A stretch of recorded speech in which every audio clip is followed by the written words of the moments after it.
আমি সোহান, ইতালির মাতারা শহর থেকে। আজকে আমি আপনাদের সাথে আলোচনা করার চেষ্টা করব ইতালি ভিসার পূর্ব প্রস্তুতি সম্পর্কে। আপনারা ইতিমধ্যে জানেন 2023 এবং 24-এর আবেদন সময়সীমা শেষ। এখন যে আবেদনটা আসবে সেটা 2025-এ আবেদন করতে গেলে আপনাদেরকে যে বিষয়গুলোতে সতর্কতা অবলম্বন করা উচিত বা যে বিষয়গুলো আপনারা যদি সঠিকভাবে হ্যান্ডেল করতে পারেন তাহলে আপনারা প্রতারিত হবেন না। সুতরাং যারা আগামী 2025-এ আবেদনের জন্য পূর্ব প্রস্তুতি গ্রহণ করতে চান, আজকের ভিডিওটা মূলত তাদের জন্য। আশা করি ভিডিওটা শুরু থেকে শেষ অবধি দেখবেন। চলুন ভিডিও শুরু করি।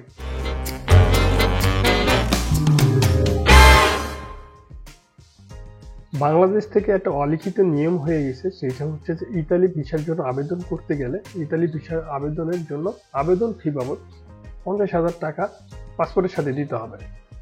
দেখেন, এই কথাটার কোনো ভিত্তি নেই।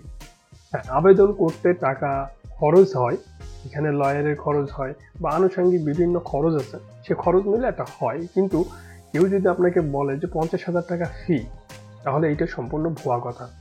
কিছু ক্ষেত্রে ফ্রিও আবেদন করা যায়, কিছু ক্ষেত্রে এইটা আসলে মানুষের উপর নির্ভর করে বা যে মালিক দ্বারা আবেদন করা হচ্ছে সে মালিকের উপর নির্ভর করে যে আপনার আবেদন করতে কয় টাকা খরচ লাগবে। আশা করি এই একটা বিষয় ক্লিয়ার। কিন্তু যখন আপনি ইতালি ভিসার জন্য আবেদন করতে যাবেন তখন আপনাকে বেশ কিছু বিষয় জ্ঞান থাকতে হবে, তাহলে আপনি প্রতারিত হবেন না। আপনি ইতালিতে আসতে পারবেন কি পারবেন না সেইটা আপনার রেজেকের উপর নির্ভর করবে। কিন্তু আপনাকে তো এইটা নিশ্চিত করতে হবে যে আপনি যে আবেদন করলেন, যে মাধ্যমে আবেদন করছেন, কোনো মানুষ দ্বারা বা কোনো বন্ধু বান্ধব বা কোনো এজেন্সি দ্বারা আবেদন করছেন, আপনার আবেদনটা আসলে সঠিক ওয়েতে হয়েছে কিনা, সঠিকভাবে হয়েছে কিনা এবং আপনার আসার কতটুকু সম্ভাবনা আছে, এই সব মিলাইয়াই তো আপনাকে একটা আবেদন করতে হবে নাকি? তখনই তো আপনি আসতে পারবেন। যদি আপনি হুটহাট করে যাত্রার মাধ্যমে আবেদন করেন বা আপনি চিনেন না, অনলাইনে পরিচিত কোনো মানুষ দ্বারা আবেদন করেন, সেখানে প্রতারিত হওয়ার সম্ভাবনা আছে। আপনারা কেউ যেন প্রতারিত না হন, যেন সঠিকভাবে আবেদন করতে পারেন, সেই বিষয়টি নিয়ে আজকে আমি পুরোপুরি আলোচনা করার চেষ্টা করব। দেখেন, প্রথমেই যে বিষয়টা আসে সেটা হচ্ছে ইতালি ভিসা 2025-এর আবেদন কবে নাগাদ হতে পারে। এই প্রশ্নটা ইতিমধ্যে আসা শুরু হয়ে গেছে, যদিও এইটা 24 সালের এপ্রিল মাস।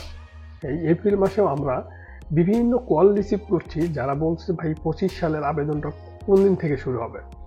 দেখেন, 25 সালের আবেদন কোন দিন থেকে শুরু হবে এইটা আমি কেন বর্তমান সময়ে কেউ বলতে পারবে না, কারণ এইটা সার্কুলার প্রকাশ না হওয়া পর্যন্ত আপনাদেরকে কেউ বলতে পারবে না যে 25 সালের আবেদনটা কোন দিন থেকে শুরু হবে।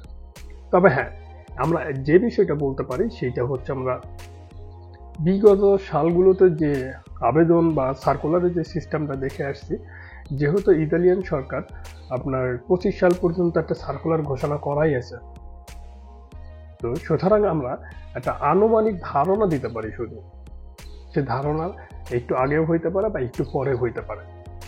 তবে আমি যেটা মনে করি বা আমি যতটুকু তথ্য কালেক্ট করছি সেই তথ্যের আলোকে আমি আপনাদেরকে যেটা জানাতে পারি সেইটা হচ্ছে যে আগামী 25 সালের যে আবেদনটা হবে, 25 সালের আবেদনটা ফেব্রুয়ারি মাসের মধ্যেই কমপ্লিট হয়ে যাবে। সম্ভব জানুয়ারির পর থেকে ফেব্রুয়ারি মাসের 10 তারিখের মধ্যে, সম্ভাব্য ডেট ফেব্রুয়ারি মাসের 10 তারিখের মধ্যে আবেদন যে সার্কুলার প্রকাশ হয়ে যাবে। সুতরাং আপনারা যারা 2025 সালের আবেদন করার জন্য প্রস্তুতি গ্রহণ করবেন, তারা এখন থেকেই আপনাদের আশেপাশে যারা পরিচিত পরিজন আছে, যে আত্মীয় স্বজনগুলো আছে, তাদের সাথে আপনারা যোগাযোগ করার চেষ্টা করেন যে তারা যেন একজন ভালো মালিক বা একটা লয়ারের মাধ্যমে আপনার আবেদনটা সঠিকভাবে করে দিতে পারে। এখানে আরেকটা কথা বলে রাখি আপনাদের, যখন আপনারা আবেদন করতে যাবেন, এই যে ইউটিউব, ফেসবুক বা বিভিন্ন অনলাইন প্ল্যাটফর্মে অনেক মানুষ আছে যারা আবেদন করে দেওয়ার জন্য ইতিমধ্যে অ্যাড দিয়ে বেড়াচ্ছে। আপনি ফেসবুকে আপনি স্ক্রল করছেন, দেখবেন যে ফেসবুকে আপনার সামনে একটা অ্যাড চলে আসছে যে ইতালি ভিসার জন্য আবেদন করতে চান, আমরা দিচ্ছি 100% গ্যারান্টি সহকারে ইতালি পৌঁছানোর সুযোগ। ভাই, এখানে আপনাদের একটা কথাই বলে রাখি, ইতালি ভিসা বর্তমান সময় এমন একটা পজিশনে হয়ে গেছে, যেখানে আপনার ইতালি ভিসার জন্য মানুষ খোঁজার জন্য কিন্তু অ্যাড দেওয়ার দরকার নেই।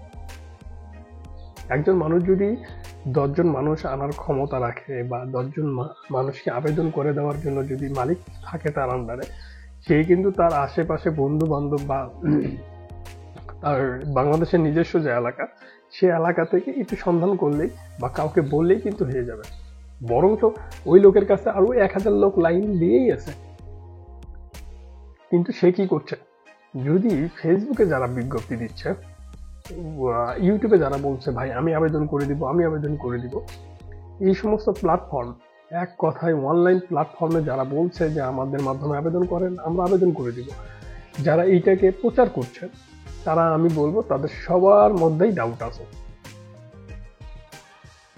আপনার অনলাইনে প্রচার করছে, তার কাছে যদি 10,000 লোকের অফার আসে, সে কি 10,000 আবেদন করে দিতে পারবে না। তখন কি করবে জানেন, এই 10,000 লোকের কাছ থেকে আবেদনের বাবদ টাকা উঠাই নিবে, হয়তোবা 2, 4, 5 জনকে আবেদন করে দিতে পারবে, বা কথার কথা যদি 10,000 লোকের কাছ থেকে টাকা উঠাই না, হয়তোবা 100 লোককে আবেদন করে দিতে পারবে। আর বাকি লোকগুলোকে কি করবে, বাকি লোকগুলোকে আবেদন বাবদ যে খরচ, এই খরচের টাকাটাই তাদের লাভ। হয়তোবা আপনাদের সান্ত্বনা দেওয়ার জন্য মিথ্যা ভুয়া একটা রিসিপ্ট ধরাই দিবে, বিভিন্ন তালবাহানা করবে। যেমন বাংলাদেশে অবস্থিত ইতালিয়ান এম্বাসির তথ্য অনুসারে আপনার 2024 সালের মার্চ মাসে ওনারা যে তথ্য প্রকাশ করছে, ওনাদের কাছে 1 লক্ষ নলস্তা আবেদন হয়েছে। মানে নলস্তা দিয়ে বাংলাদেশে ইতালিয়ান এম্বাসিতে আবেদন করছে। 1 লক্ষ নলস্তার মধ্যে 60,000 নলস্তা ভুল। এটা কল্পনা করতে পারেন, 60,000 নলস্তায় বানানো। এই নলস্তাগুলো কারা বানাচ্ছে, এই যে যারা বিভিন্ন অনলাইন প্ল্যাটফর্মে অ্যাড দিচ্ছে, ভাই আমার মাধ্যমে আবেদন করে দেন, আমি 100% কাগজ বের করে দিব, এই সমস্ত লোকজনই মানুষের সাথে প্রতারণা করছে, সহজ সরল মানুষের কাছ থেকে বিপুল পরিমাণ টাকা আদায় নিচ্ছে। সুতরাং ইতালি ভিসার জন্য আপনাকে আবেদন করতে গেলে কখনোই এই রকম চটকদার বিজ্ঞাপনের ফাঁদে পা দিবেন না,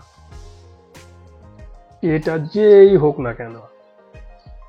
হয়তোবা আপনার কোনো এজেন্সি চটকদার বিজ্ঞাপন দিচ্ছে, এজেন্সি বলতে ভাই আমরা তো গত মাসেই 100 জনকে পাঠাইলাম।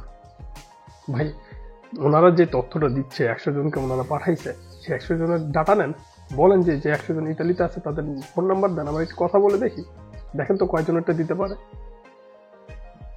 যদি না দিতে পারে তাহলে তাদের মাধ্যমে যোগাযোগ করিয়েন না। আমি বলছি না যে সমস্ত এজেন্সি ভুল, আমি বলছি না যে অনলাইনে সমস্ত মানুষ ভুল, ভালো মন্দ সব মিলাই আছে।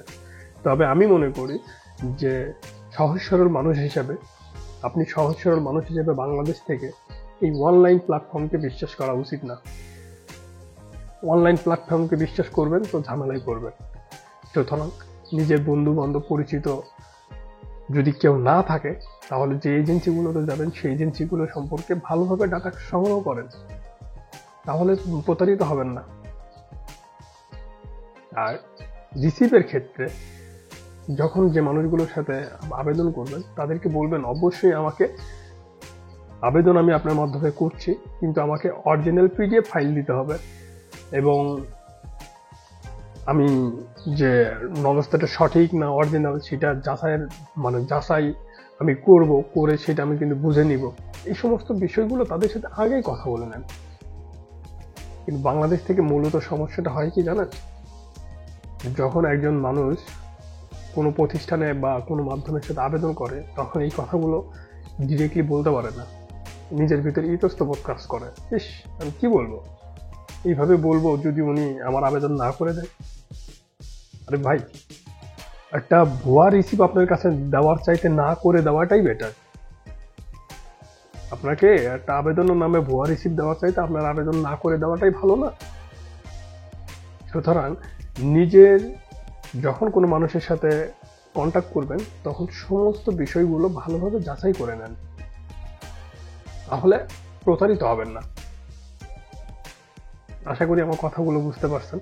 আমার কথা তো ভুল থাকতে পারে, যদি আমি এমন কোনো কথা বলে থাকি যা কারো মনে আঘাত লাগছে, তাহলে ক্ষমা সুন্দর দৃষ্টিতে দেখবেন। আমি কথাগুলো বললাম সাধারণ মানুষের জন্য, যেন সাধারণ মানুষ কোনোভাবে প্রতারিত না হয়, সাধারণ মানুষ যেন নির্বিঘ্নে আবেদন করতে পারে, আবেদন করে ইতালিতে প্রবেশ করতে পারে এবং তাদের ইনকাম শুরু করতে পারে। আশা করি আমার কথাগুলো বুঝতে পারছেন। ভালো থাকবেন, সুস্থ থাকবেন। আবার কথা হবে পরবর্তী কোনো ভিডিওতে। আল্লাহ হাফেজ।